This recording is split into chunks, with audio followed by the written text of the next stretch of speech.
Up next, let's welcome Prasanna Venkatesh, Innovation Head at HCL ATS's Wave4IOT Lab, Riyadh, Saudi Arabia.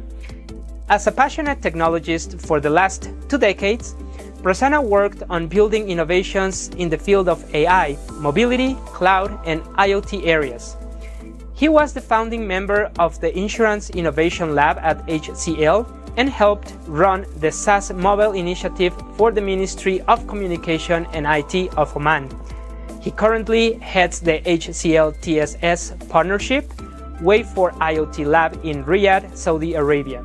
He is passionate about how technology can help bring transformation across industries and help bottom billion. Upcoming, Prasanna is excited to share his experience on AI and IoT in smart cities. Welcome, Prasanna. Stage is yours.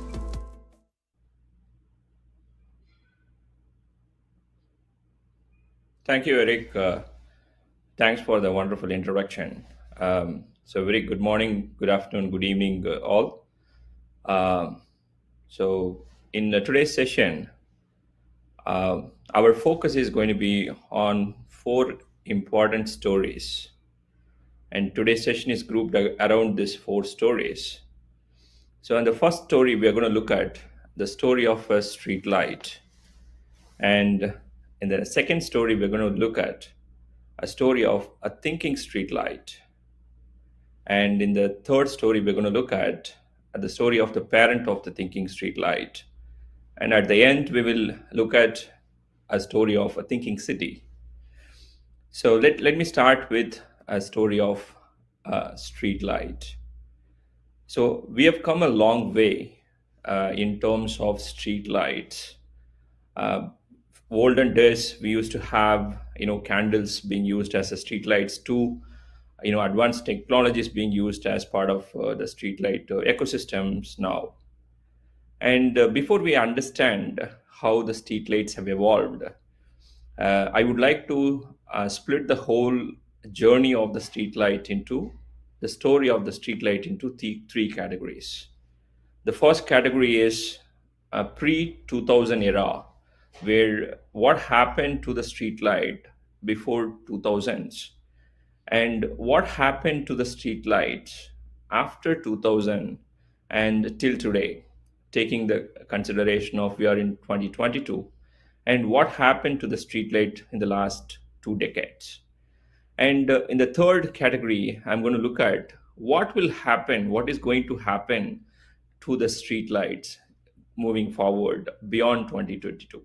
So that is the whole context, and that will set the expectation and the detail for how things are going in the smart city and the smart home and the smart world environment as such. So before I give you the context of how the whole ecosystem of streetlights have evolved, I'm going to just give you a basic stack of what an IoT stack typically looks like. A typical IoT stack consists of 3 basic layers. You could be talking about multiple layers, but all of them can be grouped into these 3 basic layers. One is a perception layer, and the network layer, and your application layer. In the case of perception layer, if your street lights, assuming that they are enabled with devices, sensors to actually start communicating the capabilities of the street light, then it becomes a smart street lights. You call it as a sensors in the IoT world. And there could be some devices that you will be using in terms of controlling these sensing devices. They are called actuators. And you have multiple street lights. And if you want to have these multiple street lights communicate to your backend system, you have something called gateways. And at the end, you have some kind of a backend application that basically takes care of this sensing and actuation devices. So this is pretty much a very high level stack that you can look at from a typical IoT stack perspective. So what happened to the stack from an AI and IoT perspective till early 2000s? If you look at IoT in the city infrastructure, predominantly your street lights were bare normal street lights. And specific to the network layer, you had some kind of gateways or controllers. They were also not that smart. And you had a high level technology in terms of connectivity. 2G was the connectivity technology around that time. That too, the 2G was not predominantly available across many parts of the world. And you had the city monitoring center, which basically comprises of how do you actually monitor the whole infrastructure, specific in this case, the street lights. And if I look at how AI were applied, typically around early 2000s, there were no AI in the city street lights. And in the connectivity or the gateway layer, also there was not much of an AI. But there were a little bit of analytics done at the monitoring end, at the city monitoring end. So this was the predominant case early 2000s. So let me move forward from early 2000 to till now. What happened to the same city infrastructure, where the whole ecosystem of IoT and the AI in the city infrastructure happened in the last 2 decades. And you had your street lights, but still not much of an AI being applied. But in the last 2 decades, there were a lot of lighting based communication technologies have grown in the actual ecosystem. And you had the gateways that are becoming smarter in terms of there were a little bit of a smartness being introduced part of the gateways, and there were emergence of 3G and 4G technologies there. And your data center side, or the monitoring and the control center side, becomes a little bit more smarter in sense there were AI being applied in a very very specific use cases.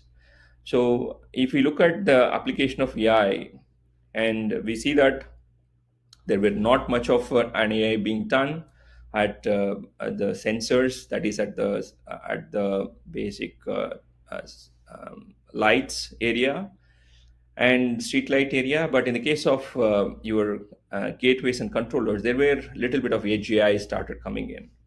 And the smart city monitoring and the control stations typically had a good amount of AI being applied. So this is, we can consider the current state of the actual things that are happening in the street light as an example. So let's move forward beyond 2022. How do we see things are happening? And this has started happening in different buckets, but we see an emergence of something called AIoT. And we have a name called thinking machines. So what is this? What is the stack will basically look like? The emergence of AIoT. So instead of IoT, basically the AIoT is actually making a lot of stride in this space. So AIoT basically enables your street lights as from a smart street light to a thinking street lights. And the connectivity technologies are becoming from a smart connectivity technology to a thinking connectivity technologies. And from a gateway layer, we see that the gateways are getting much, much smarter. Beyond smartness, you have a thinking gateways and controllers in place. And emergence of 5G enables AI being applied on the connectivity technologies. And your city monitoring and control stations are becoming much more smarter, beyond smarter, to a thinking city monitoring and control station. We see that AI being applied across all the layers of it.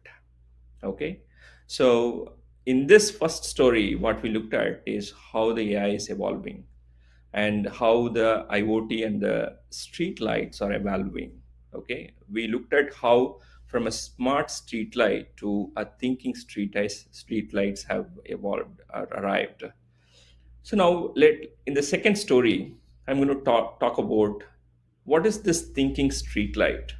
What defines that a street light as a thinking street lights? Okay, so here comes the basic, the life cycle of what you call as a thinking street light.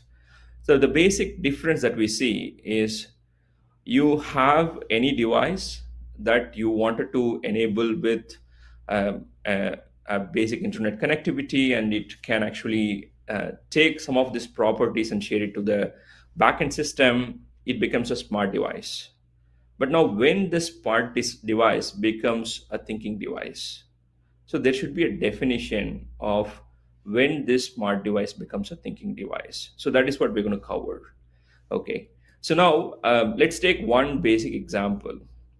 Assuming that if a street light detects a malfunction, what happens? Basically, there are two stages of solving this malfunction could happen. So the first stage is where AI can be applied. AI can actually help the malfunction to be sorted out.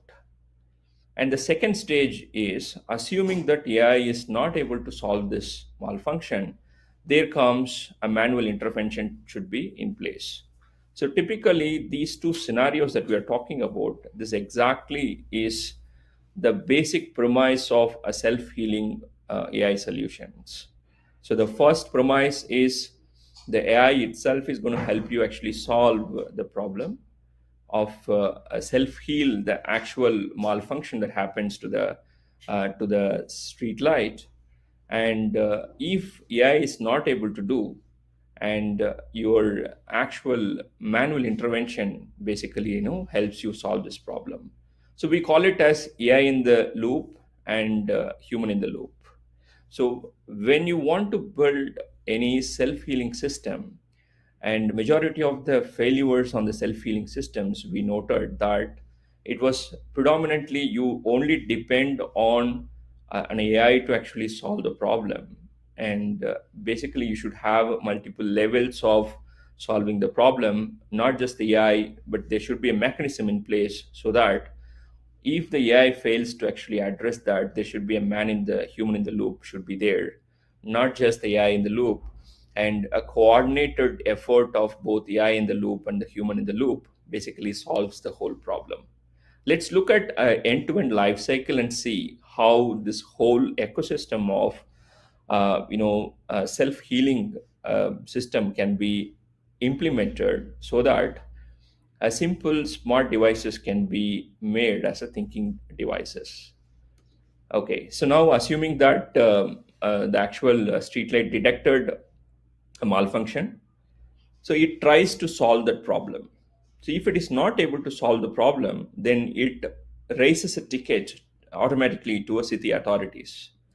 Now the city authorities basically assigns a support engineer to actually address this particular issue. Assuming that for some reason the engineer who has been assigned has not solved this issue, and the street light basically looks for an SLA whether this particular issue that it has raised has it been solved or not. And if it is not solved, the actual street light raises or escalates this particular issue because there is a breach in the SLAs. And this was taken to the city authorities notice, and typically the city authority basically fixes that. And once the fixture is done, the street light now understands that the issue is fixed, and it goes on to the normal loop. So it may be, if you are in a corporate environment, for any problem that you face as a human being, you might be doing all this activity. So what is he talking about in terms of street light doing this activity? So that is where the self-healing architecture comes into picture. Okay, so let's look at what are all the challenges in terms of bringing or building such a self-healing system. So there are four important challenges. One is understanding the fault, and if the fault occurred, how do you actually fix that fault automatically using the AI? That is the first problem that we need to solve.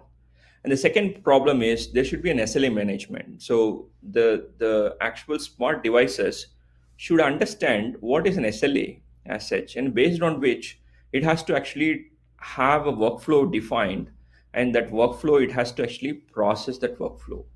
And in the whole process, it has to understand what stage that particular street light is there. And not just this, for all these activities, there should be an intelligence management should be in place. Okay. So how do we actually approach this problem using AI? So you typically, we call it as a thinking street light life cycle as such. How do you implement a thinking street light life cycle? So we talked about a smart street light.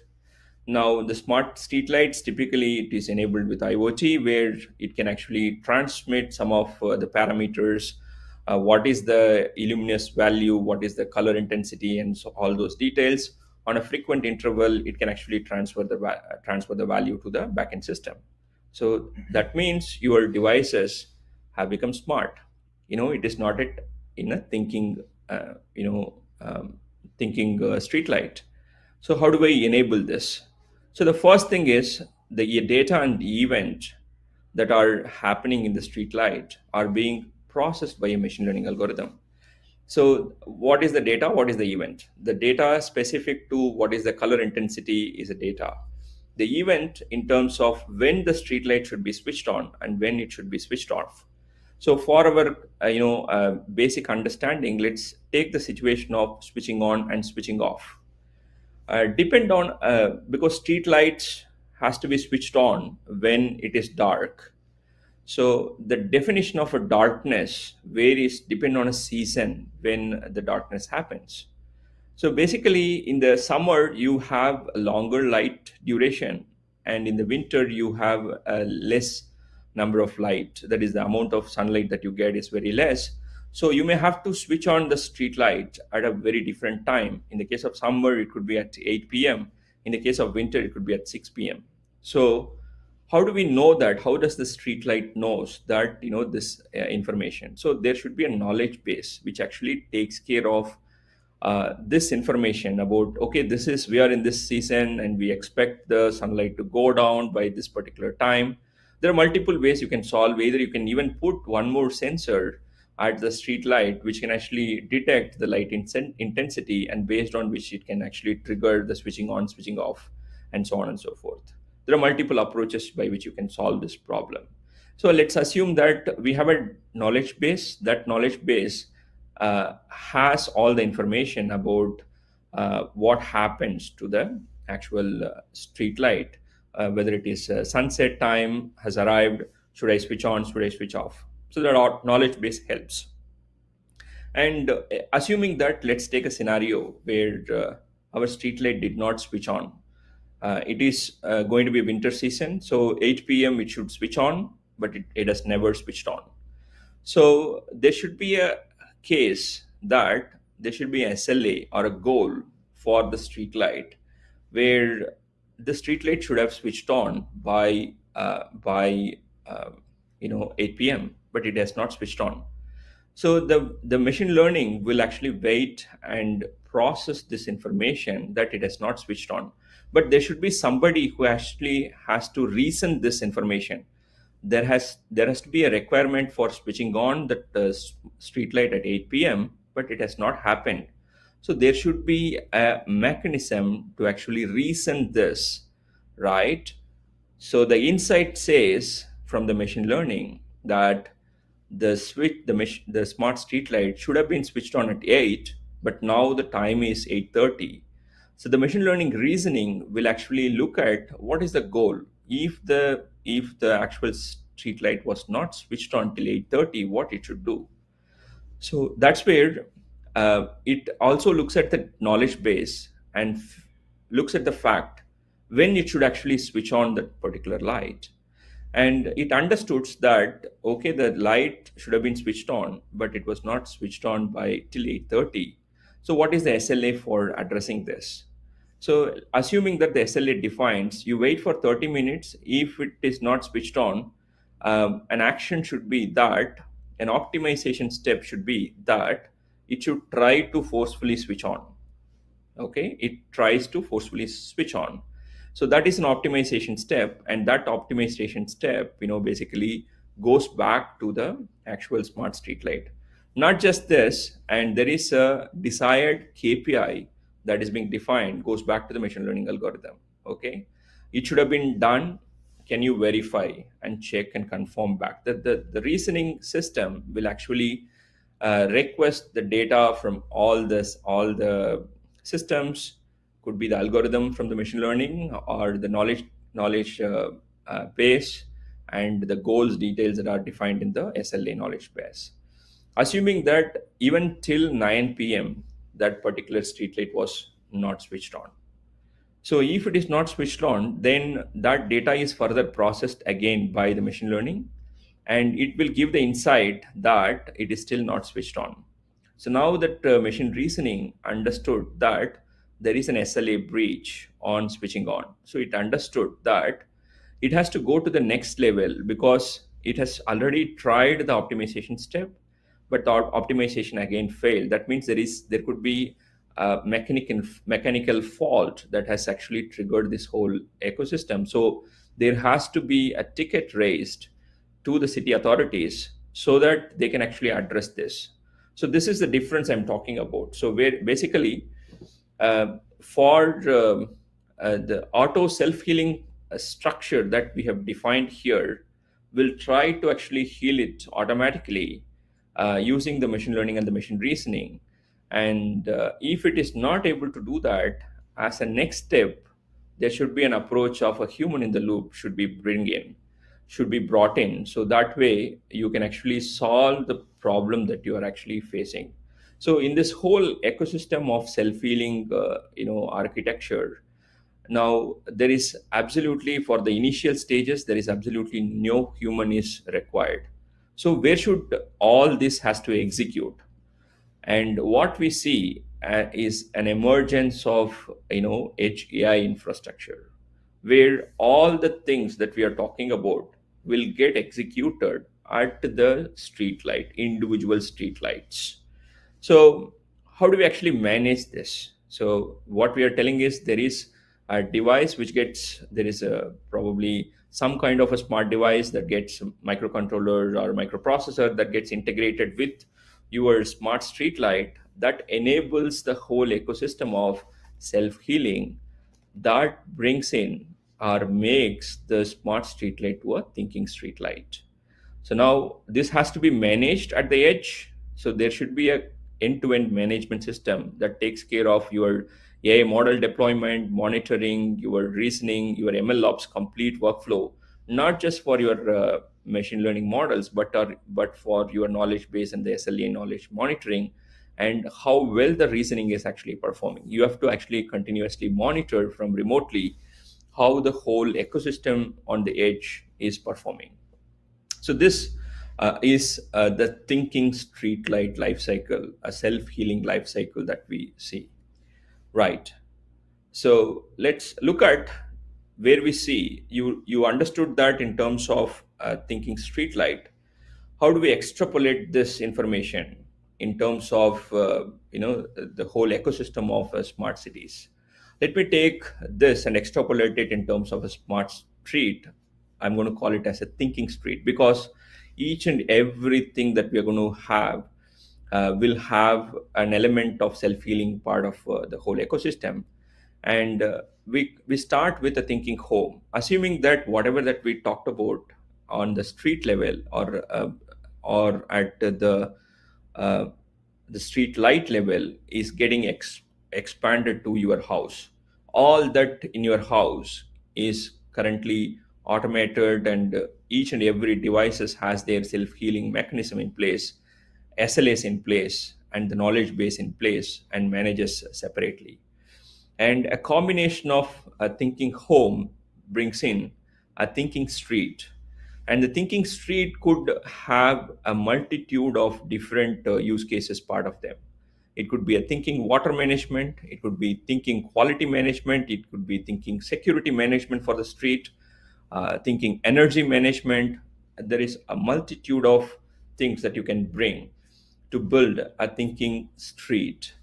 And from the thinking street, that's where we bringing the thinking machine framework.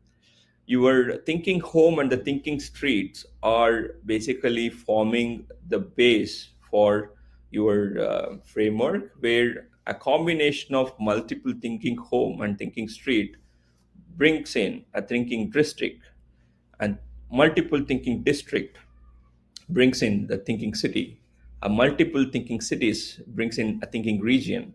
A multiple thinking region brings in a thinking country and a thinking world. So that is where we see that we are going in the future. Okay. So how should we approach this? When you talk about a thinking city, how should we approach this? So we typically start with a basic definition. There are so many use cases that you looked at. It is a thinking water meter, thinking energy monitoring, thinking security systems, and so on and so forth, at a street level, at a district level, at a city level. So now, how should we look at it? So we always start with something called a goal for your thinking city. The goal could be multitude of goals could be there part of your ecosystem, but we start with some basic definition of a goal. So now here in this example, let me take people's happiness index. How happy are the people in the city as one goal? You have to basically translate this thinking city's goal to a business metrics, and from the business metric you have to derive the operation metrics, and based on the operation metrics you have to come out to the use cases which are going to solve your problem. So let me take this example as people's happiness index. There could be uninterrupted power supply could be one area where you should focus on, or quick medical emergency response could be another area people would want, so that their happiness index goes up. Now there could be 100 different other parameters. Just for an example, I've taken only two. Now, how do you translate this to an operation metrics? Now, you should look at, when it comes to operation metrics, how can you achieve the business metrics of uninterrupted power supply, where you can look at having an alternate source or cross-grid power, or you can use ease of bill payment. And in the case of a quick medical emergency response, you could have 10 minutes as the operation metrics for a response time. So once you define the operation metrics, then you look at how can you achieve that from a use case. So you look at implementing thinking energy management. And in the case of emergency management, you implement thinking emergency management. So that the thinking emergency management, not just the smartness, but also the self-healing part, integrated part of it. That is what brings in the thinking energy management and thinking emergency management. This is just an example to help you understand how to actually approach this. Okay. So hope you understand when it comes to a smart city or a thinking city, how you should actually approach. So till now, what we looked at is, in the first story, we looked at how the evolution of your streetlight happened over a period of 2 decades, and where we see in the future. And in the second story, we looked at how a thinking streetlight structure and the approach should be, and how we can extrapolate the thinking streetlights approach to a thinking city or a thinking country, and so on and so forth. Okay. So in this third story, let's look at the parent of the thinking streetlight. The parent, nothing but the tech behind it. Before I wanted to talk about the tech behind it, let's look at some of the challenges the actual tech brings in. Okay, some of the challenges the edge AI faces as such. Now, it is expected that over 1 trillion IoT devices will be available in 2030. There is a lot of change in what is the definition of an IoT device. It is continuously evolving as we speak. Let's look at what are the challenges and how various technologies were addressing them. So there are three important challenges that I see. One is AI models, and I'm sure that all the AI enthusiasts who are part of this conference understand that on a daily basis there is a growing complexity on the AI models that are getting built, and there is a diversity of AI models that are getting built. And in the case of edge AI perspective, you need to have a mechanism of processing at a very high end data at the edge, and you need to have an inferencing capacity at the edge, and you need to have an capacity to actually process the data at the edge after it is done the inferencing as such. And in the case of a scalable deployment, that is also another problem. I'm going to quickly look at two important providers who are solving the HEI problem. One is NVIDIA, another one is Intel. So NVIDIA has their stack of Jetson software stack that actually solves the problem of edge, where these are multitude of devices that are being provided from NVIDIA. The size of these GPU devices, where the size of your credit card, and that can be integrated with any of the smart city infrastructures. And another beauty is part of your ecosystem of NVIDIA comes with something called TensorRT, where you have multiple ways through which you can actually develop the machine learning models. And TensorRT takes care of optimizing this and deploy to any of the edge devices that you are planning to do that. It could be PyTorch, TensorFlow, doesn't matter. And you can actually create your model, process it with TensorRT and take it forward. And in the case of Intel brings in OpenVINO, and OpenVINO also has a similar approach of optimized performance at the edge, where you can build your model at any layer, and it can be taken to the next level for any of the Intel devices there. So that is at the edge. And AI in the connectivity part, how it is disrupting. The 5G brings in a lot of scope for AI to play a large role. And 5G brings in a feature called slicing, where you can control the network distribution based on AI. And apart from that, you have self-healing networks and AI-infused connectivities, were all being controlled by AI as such. So let's look at IoT platforms as such. So we looked at Edge AI and the 5G connectivity and the IoT platforms. There are over 600 plus platforms which are predominantly available in the market, out of which if you take the top 40 plus platforms, majority of these platforms already support some form of AI as part of their whole ecosystem. So till now, what we looked at is in the story one, we looked at how a street light has evolved. In the story two, we looked at how a thinking street light has to be done. And in the third story, we looked at the parents of the thinking street lights, where all the technology behind it. So if I want to implement the whole thing as a reference at a city scale, how do I do it? So that is where your reference architecture comes in. So, thinking city reference architecture. There could be multitude of services. There is a connectivity, and there is a sensing infrastructure, and your data warehouse or data lake platform for your data management. In the case of a service layer and AI service management, and the channels that you use for your delivering the services. Predominantly all the places that we see that AI plays a very important role going forward. And some of the beauty of the whole structure is we are seeing it is not just enabling the city, but the city intelligence as a service plays a very important role, where city can look at monetizing their actual infrastructure and the details on enabling various services to be provided for end users there. Okay, so that brings the four stories and the end of the slide, where we looked at what is a street light and a thinking street light and the parent of the thinking street light, and how the thinking city reference architecture looks like.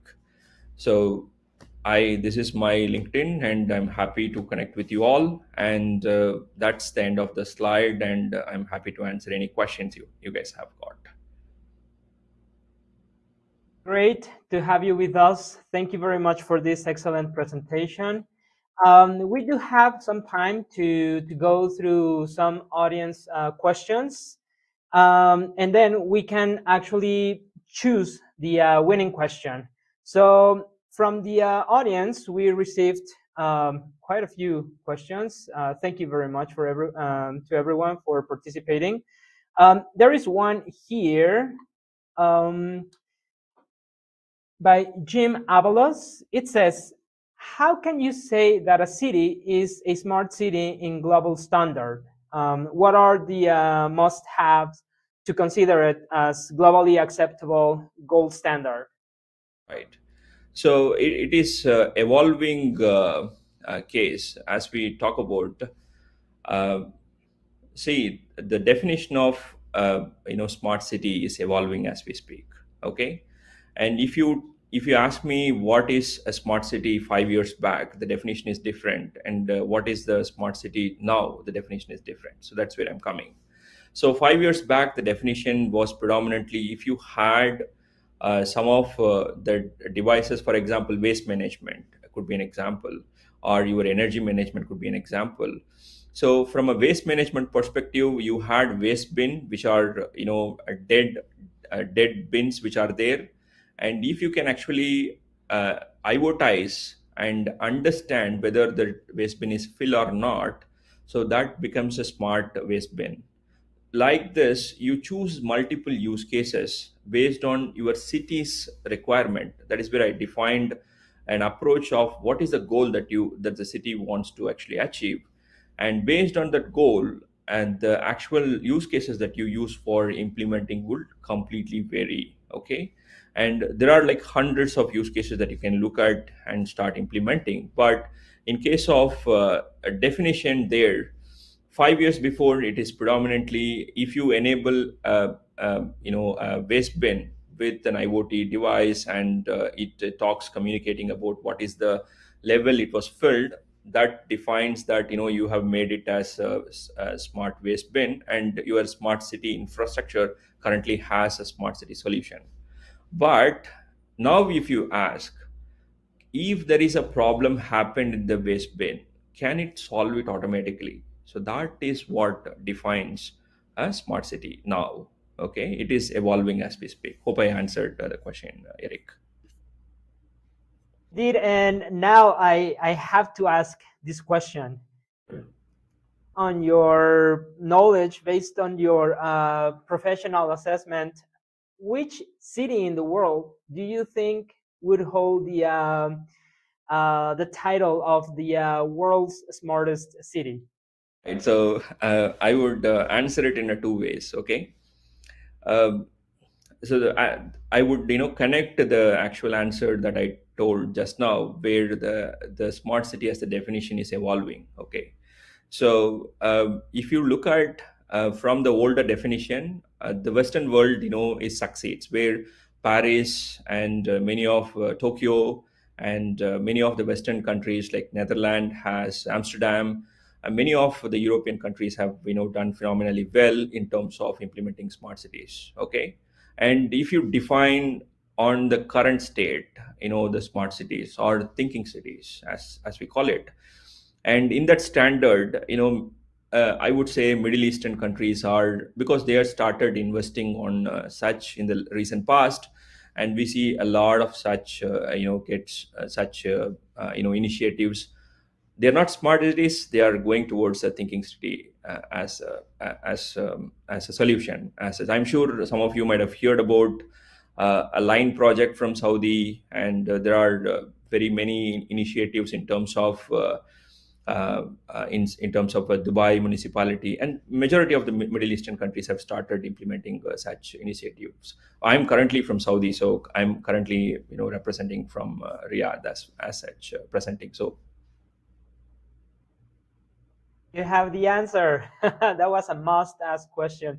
Thank you very much for that. Now let's jump to choose the winning question. So from the questions that you have on the panel on the right side of the screen, right, those are plenty. questions. Choose one. Thank you very much, guys. And um, so now there is a question in terms of um,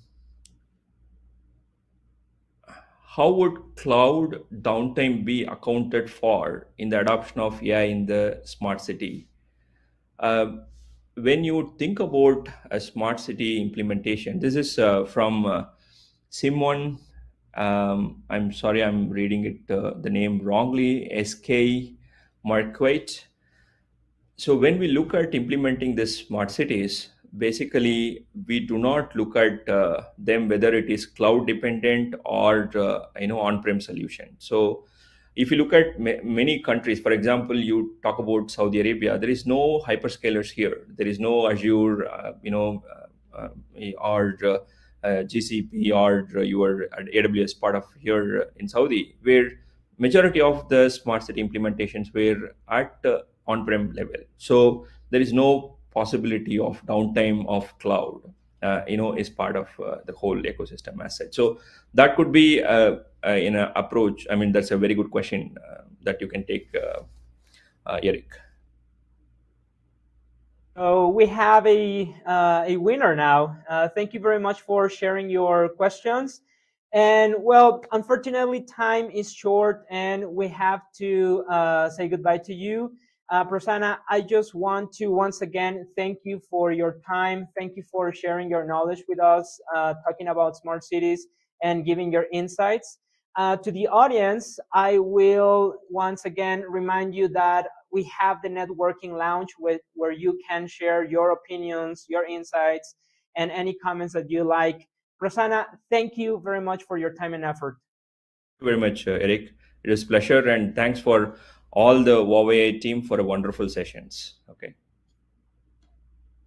Stay tuned, everyone. We still have more to go. We have a panel that is going to be very interesting. So I'll see you there. Bye bye.